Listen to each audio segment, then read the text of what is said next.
everyone. I'm here to discuss with you certain subtle manners in which we condition our children, unknowingly and very, very subtly. Do you remember asking those questions to our children when they were very, very young?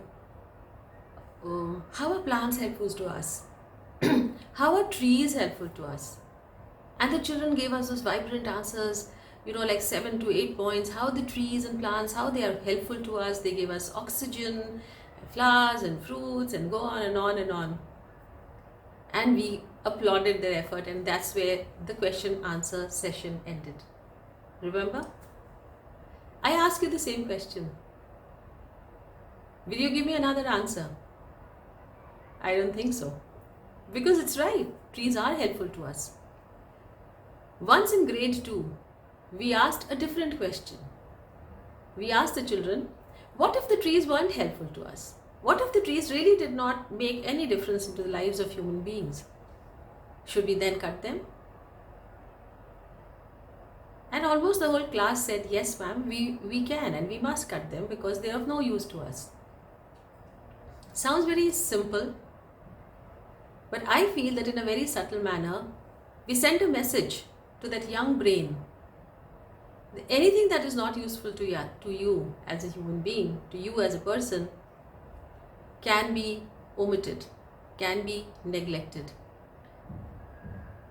Can this be one of the reasons why children don't take care of their parents?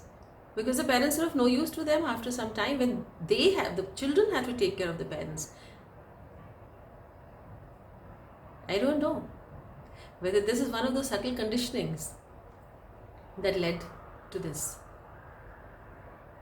We are telling our children that this earth belongs to you as a human being and nothing on this earth should exist. Only that thing on this earth should exist that is of use to you, as if this earth belonged only to us. And the second example I want to draw your attention to is, I don't know, but I'm sure many of you, when your children brought those paintings when they were 1 year old, 2 year old on a little sheet of paper and they showed it to you. And what did you do?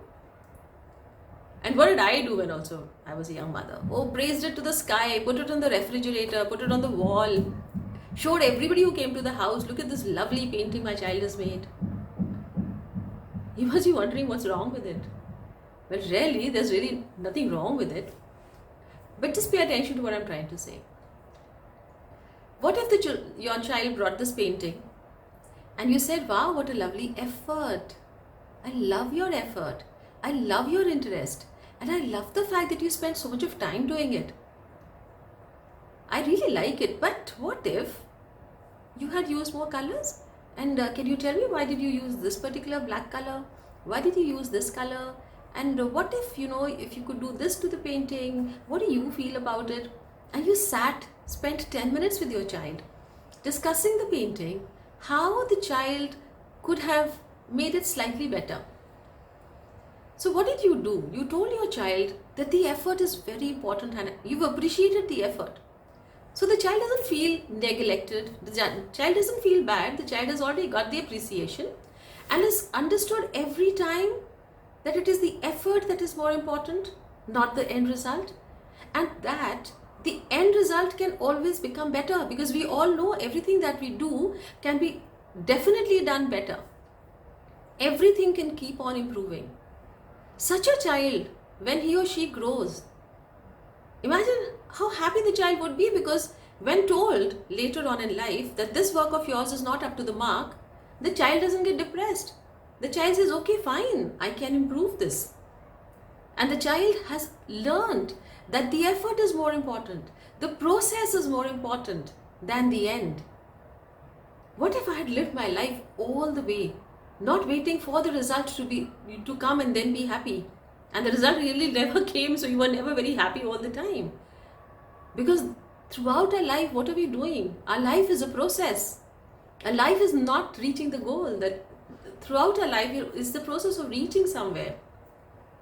Because remember, when you reach, it has lost its meaning, you have another goal.